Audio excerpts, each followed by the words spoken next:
बेनिखायनो बाय फरायहरलायबाय आरो आंनि चेनेलाव ओमफ्राय नायदो हेलमेट हमनायजों लुक्सआ माबायदि नुदों फुरा सुपार हिट नुखादों खोमा ना ओमफ्रायहाय दिनैहाय जों बङाइगावआव फैदों आरो माखासे खामानि दं नोंथांमोनाथ' थाम्बनेलाव नुनानै मिथिखाबाय जागोन बेखौ दा नुलांबाय थागोन नायलांबाय था भिडिअखौ दा जों बङाइगाव टाउनाव हाबबाय आरो जोंनि खामानि फारसे थांगासिनो जोङो नायलांबाय थारल' नै बेनो आरो बङाइगाव टाउननि लुक्सआ माय गड हेभि दिनैसो फार्स्ट टाइम फैदोंना आङो बङाइगावआव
नैबे दखानाव हाबगोन आरो जों सबा इलेक्ट्रनिकआव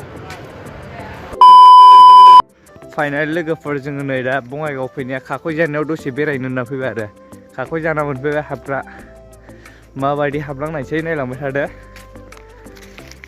बाव टिकेट लानांबाय आरो नै सिंगेलाव 20 रुपिस लायो हारसिङै ओमफ्राय जों सानै नालाय 20 रुपिस ओमफ्राय नैबे जाहैबाय पार्किंनि बाइक पार्किंनि 10 थाखा लायो आरो गोलैबायसोमोन नायनो हागोन नै भिउफ्रा बिराद मोनाबायबो ना नागेर सफैबाय जों बोरैबा बोरैबि सौसि सौला नुफेराखैना दालांफ्रा बिराद दार्क नुबाय आरो भिउआ थारमाने मोनाबाय ना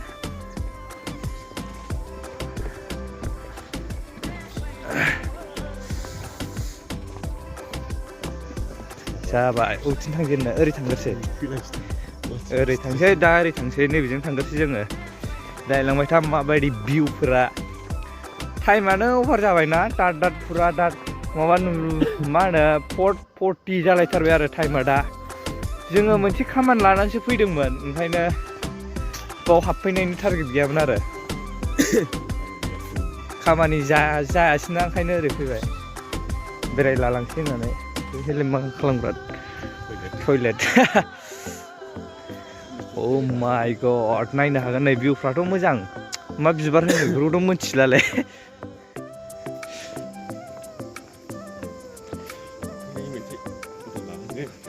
लानांगोन बैहाय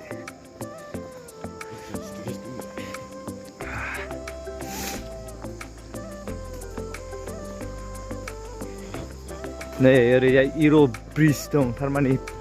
बोरलानि दालां साइसआव बोरला दालां अबे नैबे नैफ्राय मा लिरनाय दं जाखो बैथिं मन्दिर दंदां गोजौआव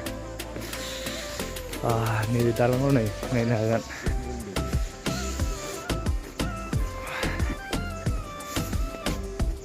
फटक लादों फटक मालाय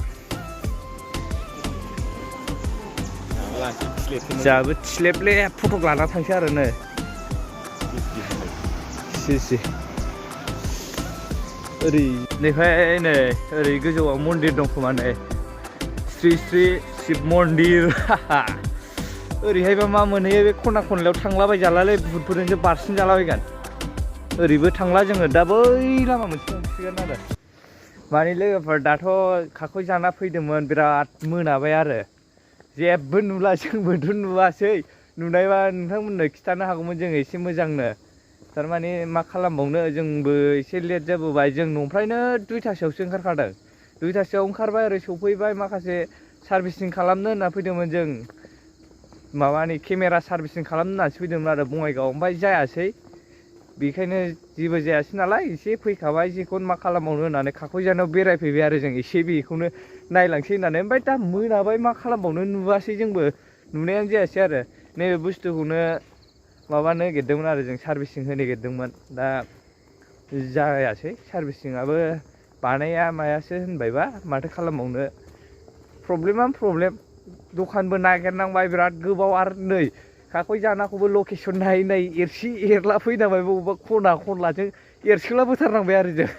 ओमफ्रायहाय दाथ' देखायनोबो हाला जाबाय लोगोफोर नोंथांमोननोबो एसे शेयार खालामनो सानदोंमोन आं मोनाद्रायबायना जायगायाथ' एसे मोजाङानोमोन आरो ओरै खावसे साइडजोंबो बेरायनो मोनासै जोङो बेरायनो ओरै हाबलांनायसै दसेनो ओमफ्राय न'आव थांनांगौआथ' बुंनाङा बिराद गोन्दो गोन्दो गोजानखा आरो बङाइगावआवसो दंफैयो जोङो दा बङाइगाव बारनानैसोबाव काक'यजाना